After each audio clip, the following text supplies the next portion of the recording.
Okay, all you Batman fans out there, you are listening to the Night of the Batman, and this is Jim Starlin, who had a little bit to do with Batman along the way. Have a good one.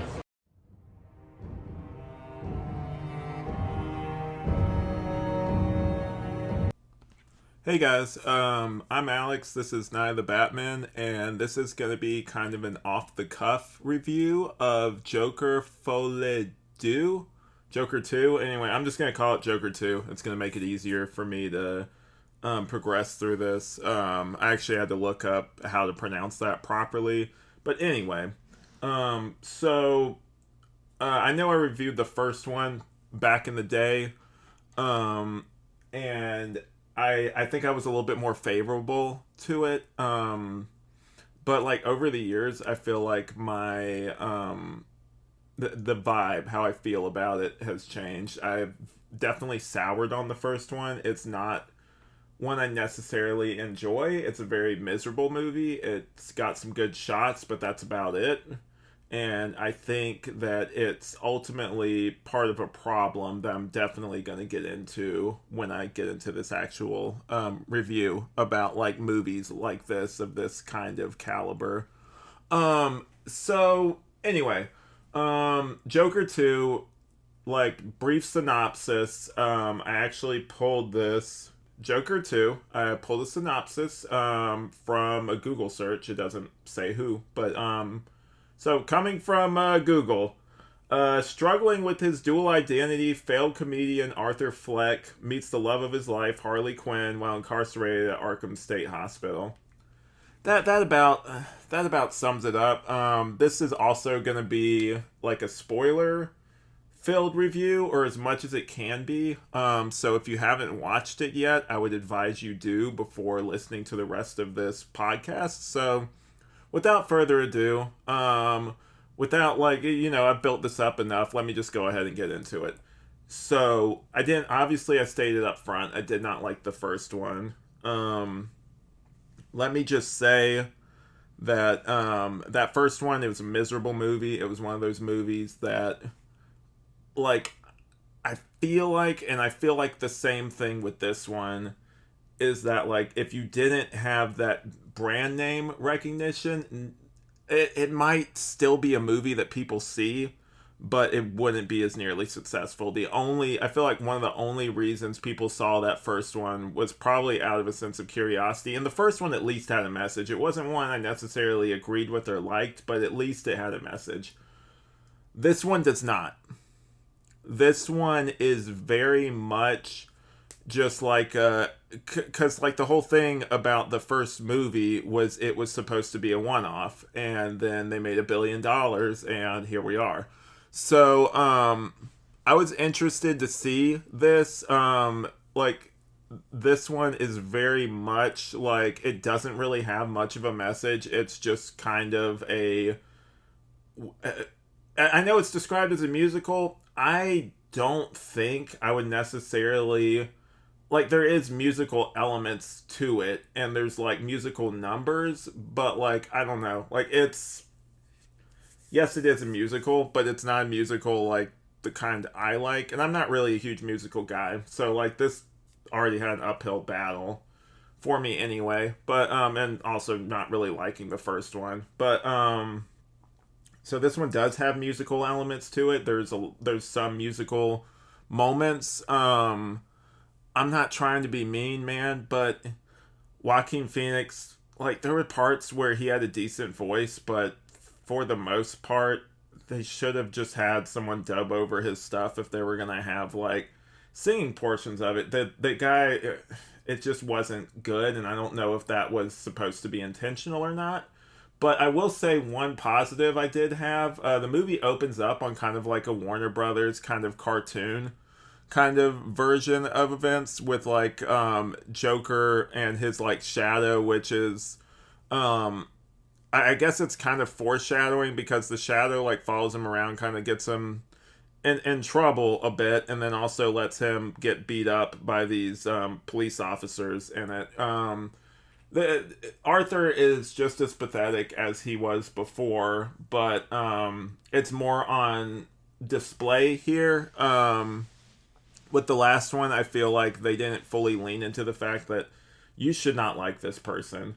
Um, and I will give Todd Phillips this: the balls that you have to make a musical after making a very bleak, miserable, and don't get me wrong, um, this this movie is like, it's still got its bleak moments, but it's very different. The musical stuff is actually kind of, sometimes it feels like a little bit of a reprieve from the gloominess of it. But yeah, it's briefly, there are also violence that happens in the musical moments too. I did get secondhand embarrassment watching this. There's some acting choices that Joaquin makes, and for the most part, he's good. Like he's not the, I would necessarily say, the problem with this movie. Same as the last one. I do think in the last one he was probably, if his performance wasn't where it needed to be, he probably would not, like, it wouldn't have been as regarded as it was. Like, this won an award because of his performance, but some of these, like I was watching it, and like at some point during the movie, he goes out of his way to defend himself. Like, he dismisses his lawyer, because Harley Quinn in this is much more of a, like, you occasionally get this in the media, those women that are like, or not women, it doesn't have to be women, men, whoever, that like lock on to like these serial killer types and everything, and try to like have these like delusions of like, oh, we'll be like married one day and everything. That's kind of her character here. I actually did find her interesting. She was one of the only interesting things in this movie, to be honest with you. That I was bored. That's the biggest thing. I didn't expect to be bored, but like during parts of a lot of this, I was just like, okay, where is this going? Like, kind of, what the hell is this? Like, it was kind of like I could follow the narrative, but also it was just like, what are we doing? Because like, I did like her elements to it. Like, she was actually a highlight, and not to be shitty or anything, but she can sing. And so like her elements in it were good. I thought that she was an interesting addition. She's much more, if you guys, to pull from my other podcast, there is a character that I've theorized before is a heavy inspiration on Harley Quinn in the 90s Flash show. Pulling from my other show, Flashbacks. The 90s Flash show has a character, like the Trickster is on trial, kind of similar to this in a way, except a little bit more comedic and fun. Entertaining. Sorry. Yeah. So there's a character in it. He made this persona in a previous episode, like in his head, of like his sidekick named Prank. And there is someone who is like obsessed with him in that. I think she poses as his lawyer in the Flash episode from the 90s. So I've always theorized that that's probably partially based on that. And in this one, Harley is more of a patient. She lies to Arthur. She tells him that they come from the same background. She seems to be just like obsessed with the idea of him more than anything else, honestly. There's a lot of if you've seen the first one, there are still similar elements to this one. There's a lot of like hallucinations. There's a lot of moments where you're kind of questioning, okay, like, how much of this is real that I'm watching right now. So yeah, like it's got a lot of the same elements to it. They even repeat some of the scenes from the previous one, and just I'm not in love with the first one, but just seeing the difference in like the cinematography for the first one. The first one, not that this movie was like hideous or anything, but there's definitely like, I feel like, a quality difference with this. The first one had some gorgeous shots, like gorgeous as like a trash strewn like place, like this version of Gotham in the 70s, I suppose, could be. But yeah, like some of those shots in the original were better, and like I wasn't bored. This one bored me. The Harley character is very opportunistic. She even, like, to go back to what I was talking about a minute ago, she's at the court hearings. There's people that show up to the court hearings that are like fans of Joker and like, you know, are disruptive. And part of that I'm kind of wondering, okay, is this part real or not? It kind of plays mind games with you like that. And they're even returning characters. We get to see Zazie Beetz come back and get confirmation on basically what we already assumed in the previous one, that they were never together, that it was just like, you know, him imagining, Arthur imagining that they had a relationship and everything. And then like we even see the little person that was in the previous one, whose last name is Puddles. They make that scene, man. There's a scene where they bring him up as a witness, and he does this, like I said earlier, this kind of foghorn leghorn kind of accent, and that was the questionable part for me. I'm like, I felt secondhand embarrassment. Like the dialogue in this is very simplistic and very like too obvious. It's just like I don't remember that necessarily being a problem in the first one, but with this one it just feels like the dialogue is like bad. Like it's not like, it feels like a first draft. Like it's like they're just saying, like, it's just very simplistic, very basic kind of stuff. Like I don't know. Like it's one of those things where I do feel like, and I don't know Todd Phillips personally, like obviously, I'm just reviewing this movie, but it gives off the vibes of like what some people accuse, and I sometimes agree, of Zack Snyder, where like this mock sophisticate who thinks that what he's saying is actually deeper than what we see, and like is seeing, like reading all this deep stuff into it.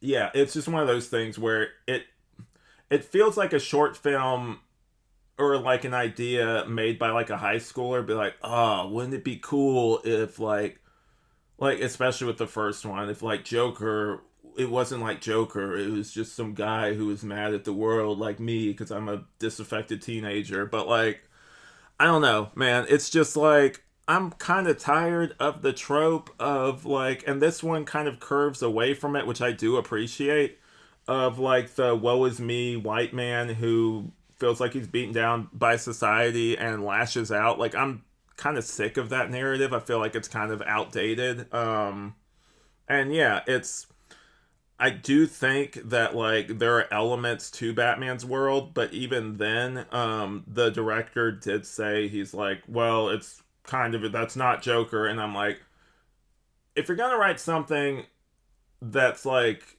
has the name Joker in it, make it that. I'm so sick of like that kind of thing where it's just like the movie probably wouldn't have gotten picked up if it wasn't Joker, to be honest with you. And I know I talked to Ben about this, and he was kind of saying that like if you kind of just look at it as an indie movie, it's fine. And I disagree.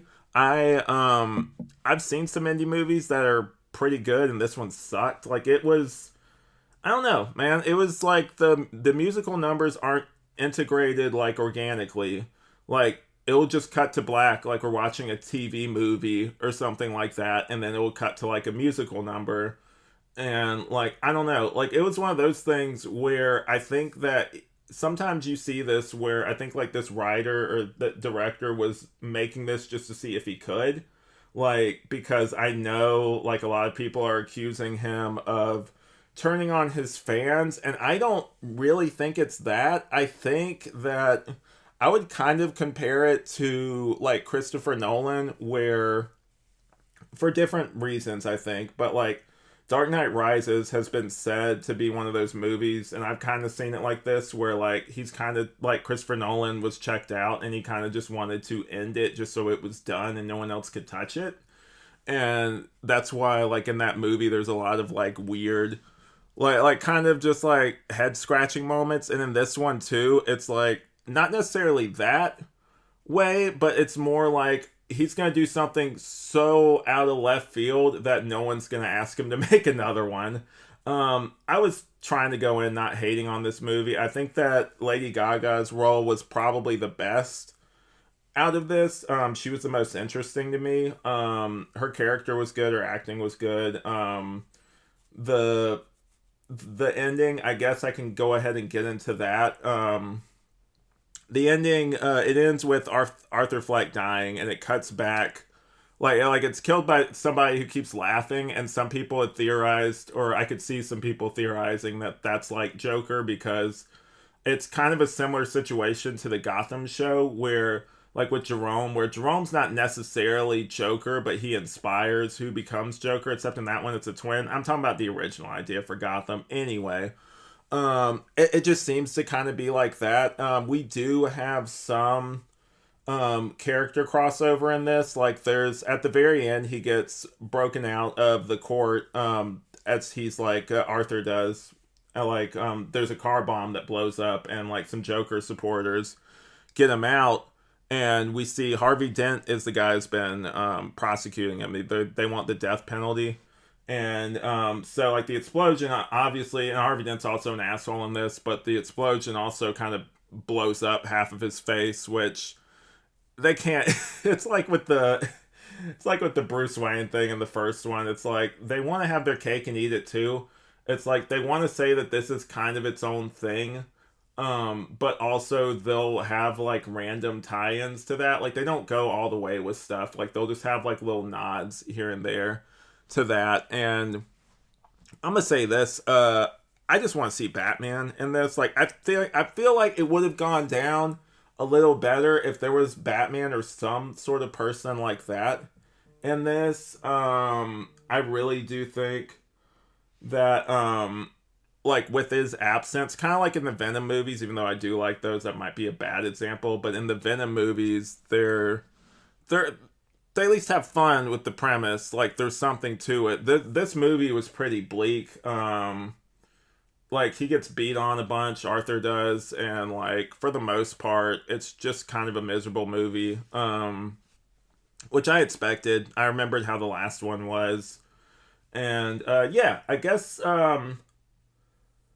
that's about it. I don't really have that much more to say. I know Ben from Superhero Stuff You Should Know predicted that I was going to be like, yo, what the fuck is this? And I mean, I had moments like that. It was definitely during that Foghorn Leghorn, that whole comedic, not comedic intentionally, but that whole scene where he's examining the little person, Puddles, that he's kind of interrogating about, like, you know, the events of that day. But yeah, I didn't particularly like it. It's definitely one of those that I feel like that the director made on a whim just to see if he could do it. And yeah, so I guess like because I don't like being negative like this. And we don't really do star ratings on here, but I would say if you enjoyed the first one, I don't know if you're gonna like this one. I honestly don't. You might love this, who knows? But yeah, anyway, so like if you're interested, I would advise you go see it just to make up your own mind. I mean, like, you might like it. I know that it's not a split. A lot of people just do not like this movie, which I understand. I'm one of them. I did not enjoy this. I didn't think I would. But yeah, like it's you know, go see it. I eventually saw it. Like movies like this where people are like really negative and there's like a lot of buzz about it, I like to see just so I can have an opinion. And also like that part of it interests me because the first one was a little bit divisive, but it was a lot more people were saying positive things about it. Oh, and also before I forget, Arthur also, like, there's this reoccurring weird element with like Looney Tunes and stuff. Like they keep watching the Pepe Le Pew stuff, who, like, the whole thing with that obviously is like it makes a joke out of somebody like having unwanted advances towards someone who's not interested at all. The lawyer character in this that's defending him, he kisses like once or twice, which, like, it's not great having someone like get assaulted. He is the villain. Also, it was one of those things where I was just kind of confused. Like, it was, some of the choices here were interesting to say the least, but I did enjoy Lady Gaga's Harley Quinn.